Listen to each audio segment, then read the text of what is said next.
નમસ્કાર, આપ જોઈ રહ્યા છો મંતવ્ય ન્યૂઝ અને ગુજરાત એટ 7 સાથે હું છું આપની સાથે નંદની।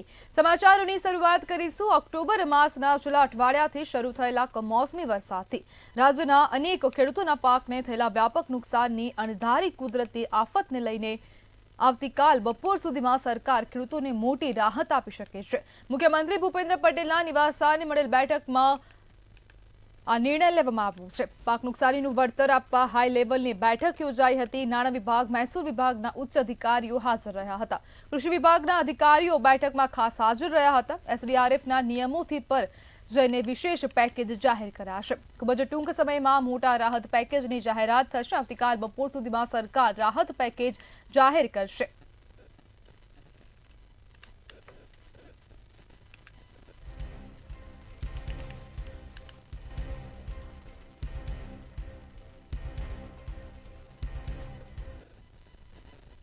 રાજ્યમાં વરસાદને લઈ અંબાલાલ પટેલ દ્વારા આગાહી કરવામાં આવી છે।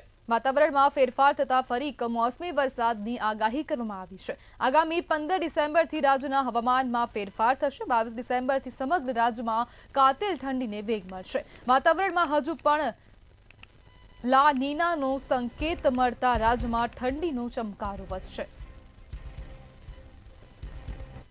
નવેમ્બરના બીજા સપ્તાહમાં પણ કંઈક વાદળવાળું આવે અને બંગાળનું સાગર જે સિસ્ટમ છે તેના લીધે 18 થી 24માં વાતાવરણ ફેરફાર થાય અને વરસાદ જેવું થઈ જવાની શક્યતા રહે।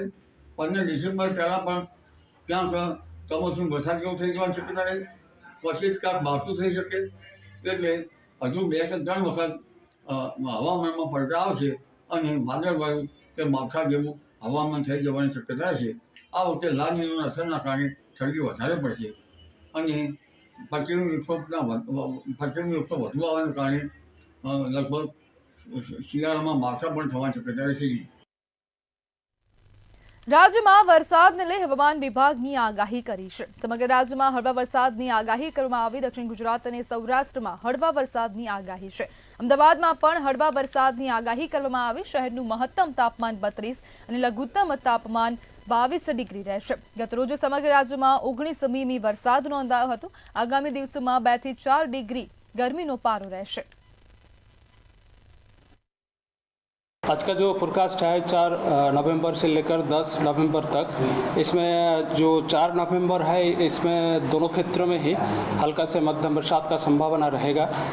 इक्का दुक्का स्थानों में थंडर शावर के साथ। इसमें मेनली जो रहेगा पर दक्षिण गुजरात तो पूरा का सारे डिस्ट्रिक्ट में रहेगा और एडजॉइनिंग जो नॉर्थ गुजरात की ज़िला है और हमारा सौराष्ट्र कच्छ की जो दक्षिणी ज़िला है कोस्टल एरियाज़ में और पश्चिमी क्षेत्र में जो ज़िला है इसमें हल्का से मध्यम बरसात का संभावना रहेगा इक्का दुक्का स्थानों में।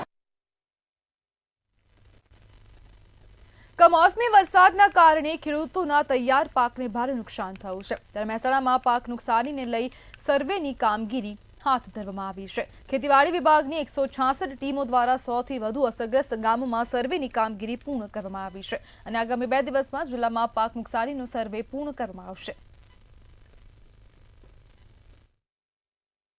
ની આજુબાજુ થાય છે જે અસરગ્રસ્ત વિસ્તાર થયેલો છે જે પાકોનો બરોબર એના સર્વે માટે જિલ્લાની અંદર હાલ કુલ 166 ટીમોની રચના કરી અને સર્વેની કામગીરી હાથ ધરેલી છે। આ સુધીમાં જોઈએ તો કાલે 101 ગામનો સર્વે આપણે પૂર્ણ કરેલો છે અને અત્યારે હાલ પણ સર્વેની કામગીરી ચાલુ છે અને સરકારશ્રી દ્વારા જે પણ સૂચનો આપવામાં આવેલ છે અને નિર્દેશિત માર્ગદર્શન આપેલું છે એ મુજબ અત્યારે હાલ 2 દિવસમાં સર્વેની કામગીરી આપણે પૂર્ણ કરીશું। રાજ્યમાં દિવાળી બાદ તરત જ ચૂંટણીનો માહોલ જોવા મળી રહ્યો છે। એક પક્ષની બીજા પક્ષમાં કાર્યકરો અને હોદ્દેદારો જોડાઈ રહ્યા છે। એલિસબ્રિજ વિધાનસભામાંથી ભાજપના કાર્યકરો આમ આદમી પાર્ટીમાં જોડાયા હતા। અનિલ દાફડા અને તેની સાથે 100 જેટલા કાર્યકરોએ આપમાં જોડાયા હતા। તેમજ આપના કાર્યકારી પ્રમુખ જ્વેલ વસરાએ તમામને ખેસ પહેરાવીને સ્વાગત કર્યું હતું। આજે અનિલભાઈ દાફડા એલિસબ્રિજ વિધાનસભાના કાર્યકર છે, ભાજપના કાર્યકર છે।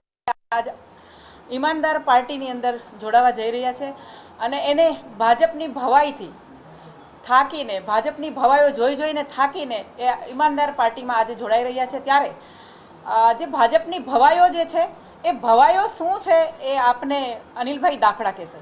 ભારતીય જનતા પાર્ટીમાં અમે જ્યારે જોડાણા હતા, ત્યાં અમે ગયા, ત્યાં જોયું, પણ ત્યાં કોઈ પણ પ્રકારની એવી કોઈ વ્યવસ્થા નથી, એકબીજાનું કોઈ માન મર્યાદા નથી. ફક્ત ને ફક્ત તમામ લોકો જાણે કઠપૂતળીની જેમ કામગીરી કરતા હોય, જેમ તેઓને ઉપરથી ઇન્સ્ટ્રક્શન મળે તે રીતે કામ કરવું. ત્યાં કોઈ વ્યક્તિ સ્વતંત્ર નથી. એટલે અમે સ્વતંત્ર વ્યક્તિ છીએ અને અમારી વિચારધારા પણ સ્વતંત્રતા સાથે અમે જીવવા માંગીએ છીએ. એટલા માટે અમે આજરોજ આમ આદમી પાર્ટીમાં પ્રવેશ કરી અને નિષ્ઠાપૂર્વકની કામગીરી કરીશું. વડોદરા ખાતે એબીપી ઇન્ડક્શન કંપનીમાં બેદરકારીનો આક્ષેપ લગાવવામાં આવ્યો છે. ચક્કર આવી ઢળી પડેલા ડ્રાઈવરનું 2 કલાક બાદ મોત નીપજ્યું હતું. કંપનીએ 108 પણ ન બોલાવી હોવાનું પરિવારજનોએ આક્ષેપ લગાવ્યો છે. સમયસર સારવાર ન મળતા પિતાના મોતનો દીકરી દ્વારા આક્ષેપ કરવામાં આવ્યો છે. તેમજ પરિવારે એસપી કચેરીએ પહોંચીને કાર્યવાહી કરવાની માંગ કરી હતી. કંપનીના સીસીટીવી સામે આવતા બેદરકારીના પુરાવા મળ્યા હતા.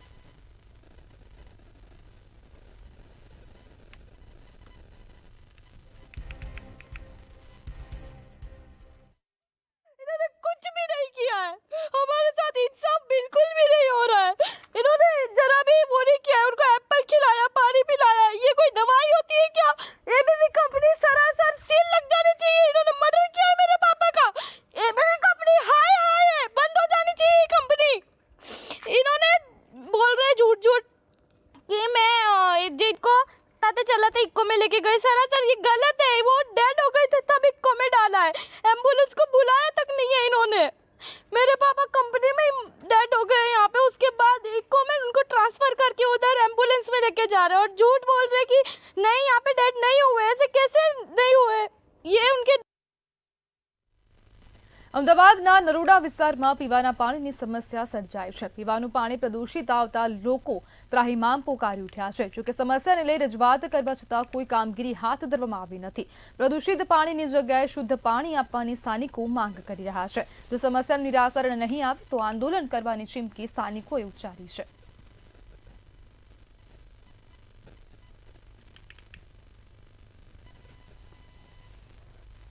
અમદાવાદ કોર્પોરેશન વારંવાર તેની કામગીરીને લઈને વિવાદમાં આવતું રહે છે. કોર્પોરેશન બનાવેલા રોડ અને તેની ગુણવત્તાને લઈને ઘણી ફરિયાદો થઈ છે.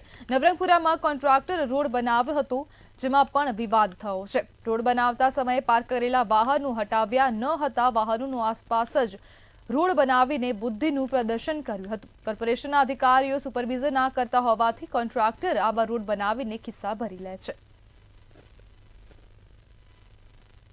અમદાવાદ મ્યુનિસિપલ કોર્પોરેશન લોકો માટે રોડ બનાવે છે, પરંતુ ઘણી વખત પોતાની બુદ્ધિનું પ્રદર્શન પણ કરે છે. અમદાવાદના નવરંગપુરા વિસ્તારની અંદર આ 24 કલાક પહેલાં બનેલો જે રોડ રસ્તા હશે, પરંતુ રોડનું જે સમારકામ થયું છે, પરંતુ જે તે સમયે જ્યારે રોડ બનાવવામાં આવ્યો ત્યારે અહીં ગાડી કે કોઈ પણ વ્હીકલ મોટું પાર્ક થયેલું હોવાના લીધે અહીં રોડ બનાવવાનું છે તે ભૂલી ગયા છે. આ સાથે જ આવી ઘટના પ્રથમ નથી, પરંતુ આ જે બીજી ગાડીઓ પણ છે તે પણ અહીં જે છે તે જોવા મળી રહી છે. એ પણ અહીંયા પણ જે રોડ જે બનાવવામાં આવ્યો છે, આ રોડ છે ત્યારે પણ જે વાહન જે પાર્ક હતું તે વાહન પાર્ક જે તે સ્થળે રહી ગયું અને રોડ બનાવવાનો પણ તેઓએ ચૂકી ગયા. એટલે કે વાહનને તકલીફ ના થાય તે માટે જે રોડ છે તે ના બનાવ્યો અને કોન્ટ્રાક્ટરો છે તે પોતાના પૂરેપૂરા બિલ છે તે પાસ કરાવતા જોવા મળી રહ્યા છે. એટલે કે કોર્પોરેશન છે જે 15,000 કરોડ કેવી રીતે વાપરવા તે કોઈ પણ સંજોગોમાં વાપરી નાખવા તેવું નક્કી કર્યું છે અને આ રીતે રોડ રસ્તા છે તે બનાવી દે છે. પરંતુ લોકો માટે સારા રોડ રસ્તા બનાવવા તે પણ પ્રાયોરિટી હોવી જોઈએ, પરંતુ આવી પ્રાયોરિટી ધ્યાનમાં ના રાખ્યા વગર સીધા આવી રીતે જ વાહનને હટાવ્યા વગર જ રોડ રસ્તા બનાવે. આવું પ્રથમ વખત નથી, ભૂતકાળમાં પણ સરદારનગરની અંદર આ રીતની જે ઘટનાઓ છે તે સામે આવી હતી. ત્યારે વધુ એક વખત જે દેવાળું છે કોર્પોરેશનનું તે સામે આવ્યું છે. કેમેરામેન કૃણાલ રાણા સાથે મીર દુધરેજિયા, મંતવ્ય ન્યૂઝ, અમદાવાદ. અમદાવાદના બાવળા નજીક રામનગર ગામના ખેતરોમાં અવીરા કંપની દ્વારા કેમિકલયુક્ત લીલા રંગનું પાણી છોડાતા ખેડૂતો ભારે પરેશાન બન્યા છે. ખેતર માલિકોએ અનેકવાર કંપનીને મનાઈ કરી હોવા છતાં કેમિકલયુક્ત વેસ્ટ વોટર છોડવાનું ચાલુ રાખ્યું છે, જેના કારણે પાકને ભારે નુકસાન થયું છે. આશરે 5 મહિના પહેલા ખેડૂતો દ્વારા આ બાબતે જીપીસીબીને લેખિત રજૂઆત કરવામાં આવી હતી, પરંતુ સંસ્થા દ્વારા માત્ર નોટિસ જ આપવામાં આવી હતી. હાલ પણ કંપની દ્વારા કેમિકલયુક્ત પાણી છોડવામાં આવતું રહ્યું છે. ખેડૂતોનો આક્ષેપ છે કે જીપીસીબી કડક કાર્યવાહી કરી રહી નથી. તમે જોઈ રહ્યા છો કે અમારી જે જગ્યા છે એની અંદર અવીરા કંપની દ્વારા કેમિકલ યુક્ત લીલા કલરનું પાણી જે એનું વપરાશમાંથી અમારા ખેતરોમાં નાખે છે. એ રાત્રે અને દિવસે પાણી ચાલુ જ હોય છે. અવારનવાર અમે રજૂઆત કરી પણ એ લોકો બંધ કરતા નથી. જીપીસીબી દ્વારા એક નોટિસ પણ બજાવેલી છે. આજ દિન સુધી આનું કોઈ નિરાકરણ આવેલું નથી. બાજુમાં કેનલ જાય છે, કેનલમાં પણ એ લોકો એમનું ગંદુ પાણી છોડ્યા કરે છે અને અવારનવાર અમારી રજૂઆત છતાં એ લોકો પાણી ચાલુ જ રાખે. અત્યારે તમે જોઈ શકો છો પાણી આજના દિવસ સુધી ચાલુ જ છે. 7th ડે સ્કૂલમાં થયેલ વિદ્યાર્થી હત્યા બાદ તપાસ કમિટીના રિપોર્ટમાં સ્કૂલ ગેરકાયદેસર હોવાનો ખુલાસો થયો હતો. હવે આ સ્કૂલ વાલીઓને પોતાનો હાથો બનાવી તેમને ભ્રમિત કરી રહી છે. આ સ્કૂલના પ્રિન્સિપાલ દ્વારા વાલીઓને જૂઠો મેસેજ કરીને માહિતી આપવામાં આવી રહી છે કે સ્કૂલ દ્વારા તમામ ડોક્યુમેન્ટ આપી દેવાયા છે, પરંતુ એવું બિલકુલ નથી. સદર શાળાને જે તે સ્થળ ઉપર હાલ જ્યાં શાળા ચાલે છે તેની મંજૂરીના આધારો શાળાને પૂરતો સમય આપ્યો, તેમ છતાં શાળા મંડળે રજૂ કર્યું નથી. જેમ કે આશ્લોક ટ્રસ્ટ દ્વારા પ્રાઇમરી સ્કૂલ ત્યાં ચાલે છે તો તેની મંજૂરીનો આધાર શાળાએ રજૂ કરવો, જે શાળા મંડળ દ્વારા રજૂ કર્યું નથી. અત્યાર સુધી એને પૂરેપૂરી તક આપી તેમ છતાં રજૂ કર્યું નથી. આમાં મૂળ વિશેષ બાબત એ ધ્યાને આવી કે સદર શાળાના પ્રિન્સિપાલ દ્વારા વિદ્યાર્થીઓને વાલીઓ સુધી એક મેસેજ કરવામાં આવ્યો છે કે અમે પૂરતા ડોક્યુમેન્ટ આપેલા છે, પરંતુ જે ડોક્યુમેન્ટ આપવા જોઈએ તે ડોક્યુમેન્ટ નથી આપ્યા. એ બાબતની સ્પષ્ટતા નથી. વડોદરા શહેરના કારેલીબાગ અમિતનગર બ્રિજ નીચે ફૂટપાથ પર ફુગ્ગા વેચતા એક શ્રમજીવી પરિવાર સાથે વડોદરા મહાનગરપાલિકાની દબાણ શાખાની નફટાઈ સામે આવી છે. પરિવારની ફુગ્ગા સાથે તેમની સાયકલ જપ્ત કરી દેવામાં આવી અને પરિવારની સતત વિનંતી છતાં પાલિકા તંત્ર કોઈ લવચિકતા ન દેખાડી. નાનો બાળક પણ પોતાની સાયકલ પર રડતો રહ્યો, પરંતુ કોઈ માનવતા દર્શાવવામાં આવી નથી. નાગરિકો આક્ષેપ કરી રહ્યા છે કે શહેરમાં મોટા અને ગેરકાયદેસર દબાણકારો ઉપર કાર્યવાહી ન થાય ત્યારે નાના શ્રમજીવી પર રોફો જમાવવામાં આવે છે.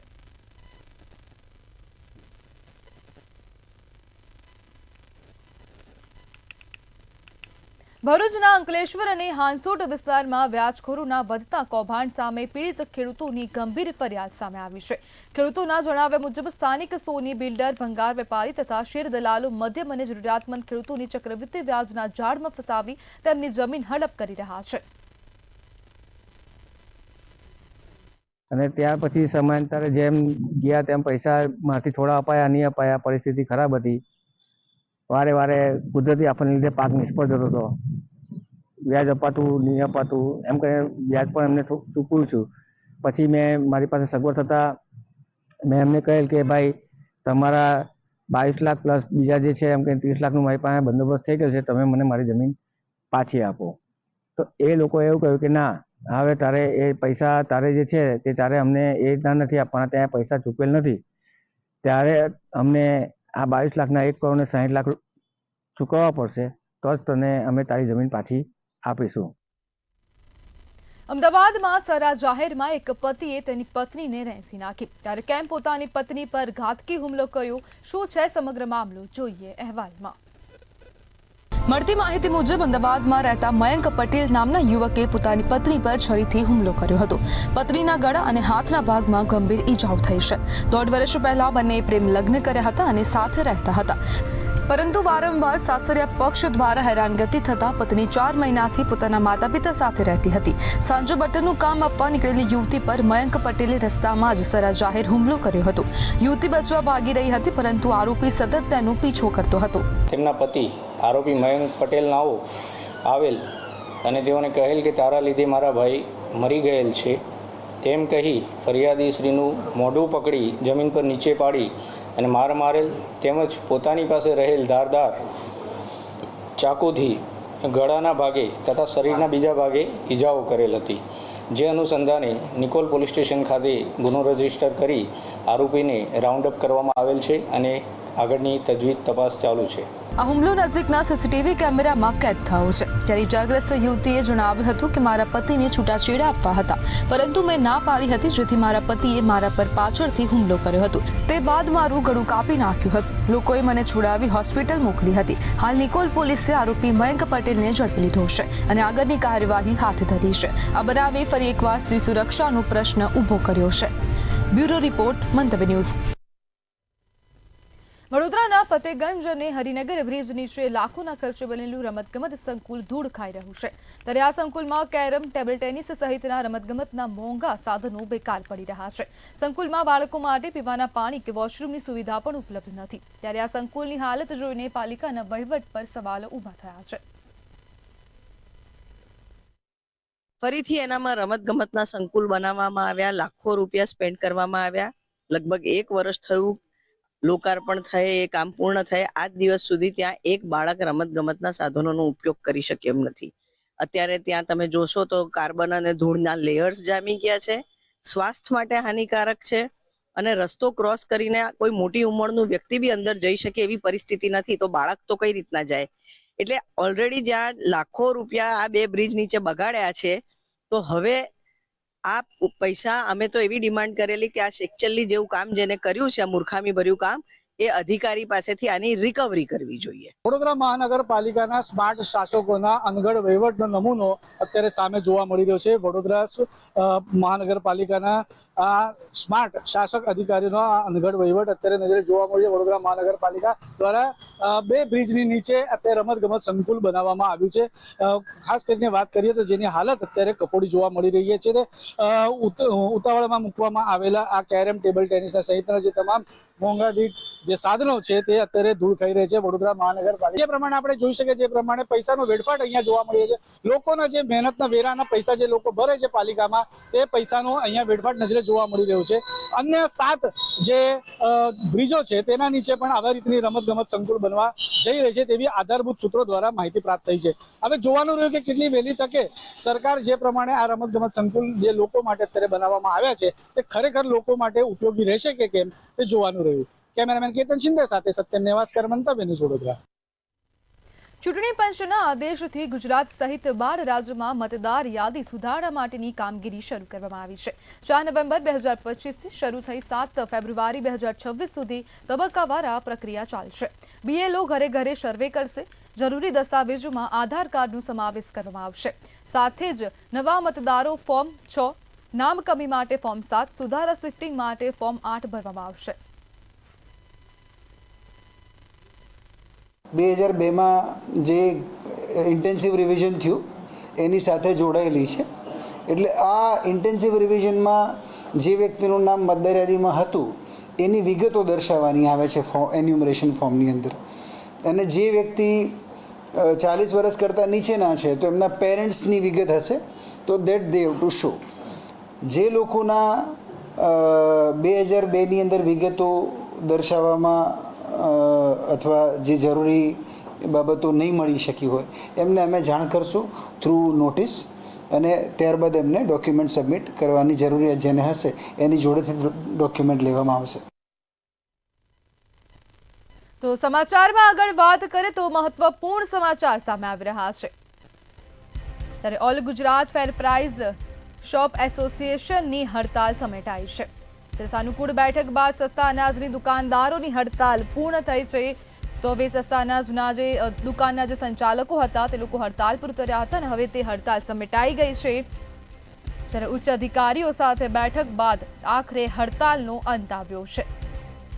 ત્યારે મુખ્ય માંગણી સરકાર તરફથી સ્વીકારવામાં આવી છે. તો મહત્વપૂર્ણ સમાચાર સામે આવી રહ્યા છે. સસ્તા અનાજની દુકાનોની જે હડતાલ હતી તે સમેટાઈ છે.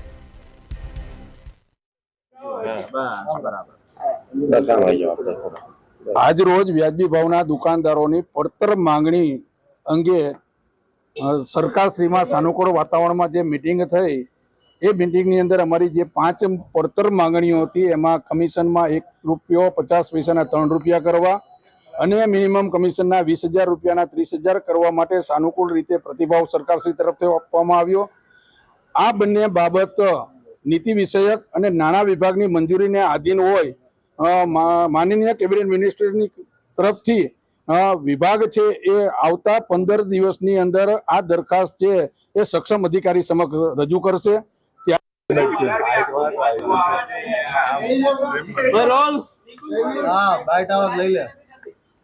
આજ રોજ ગુજરાતના પુરવઠાના કેબિનેટ મંત્રી અને રાજ્ય કક્ષાના મંત્રી શ્રી વચ્ચે બંને એસોસિએશનના પ્રતિનિધિઓ સાથે સાનુકૂળ વાતાવરણમાં પોઝિટિવ અભિયાન સાથે અમારી મીટિંગ સંપન્ન થઈ.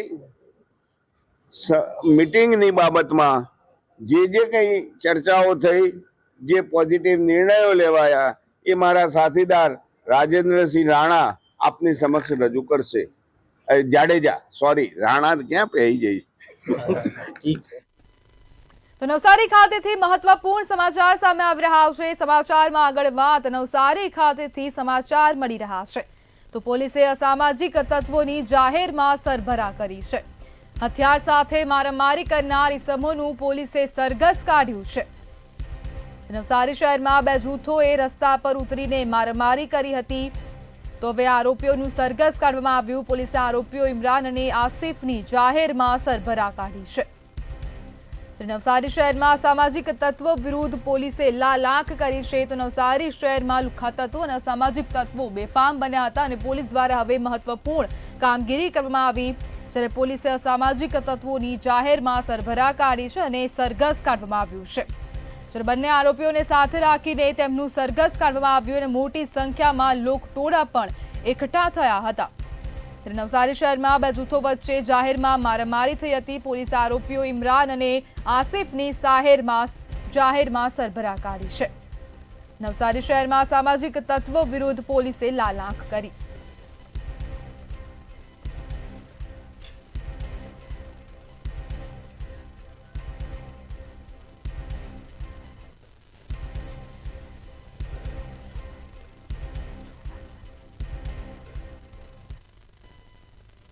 તો સુરેન્દ્રનગર ખાતેથી આ સમાચાર સામે આવી રહ્યા છે. ભાજપના પ્રદેશ પ્રમુખ જગદીશ વિશ્વકર્માનો સન્માન કાર્યક્રમ યોજાયો હતો. તો સુરેન્દ્રનગરથી આ સમાચાર પ્રદેશ ભાજપ પ્રમુખ જગદીશ વિશ્વકર્માના સન્માન કાર્યક્રમ યોજાયો હતો. ભાજપ પ્રમુખે ખેતરમાં પહોંચી ખેડૂતોની મુલાકાત કરી હતી. ત્યારે ખેડૂતો સાથે કપાસના ભાવ અંગે ચર્ચાઓ પણ કરી હતી અને સાથે ચાની ચુસ્કી પણ માણી હતી. જ્યારે ખેડૂતોએ તાત્કાલિક સહાય ચૂકવવા પણ માંગ કરી છે. જ્યારે જગદીશ વિશ્વકર્માએ ખેતરમાં ખેડૂતો સાથે ચાની મજા લીધી હતી. તેમણે સુરેન્દ્રનગરમાં સન્માન કાર્યક્રમ યોજાયો હતો અને હાલ સુરેન્દ્રનગરની મુલાકાતે પ્રદેશ ભાજપ પ્રમુખ જગદીશ વિશ્વકર્મા છે. ત્યારે ખેડૂતો સાથે મુલાકાત કરી હતી. ત્યારે ખેતરમાં પહોંચીને ખેડૂતો સાથે મુલાકાત કરી.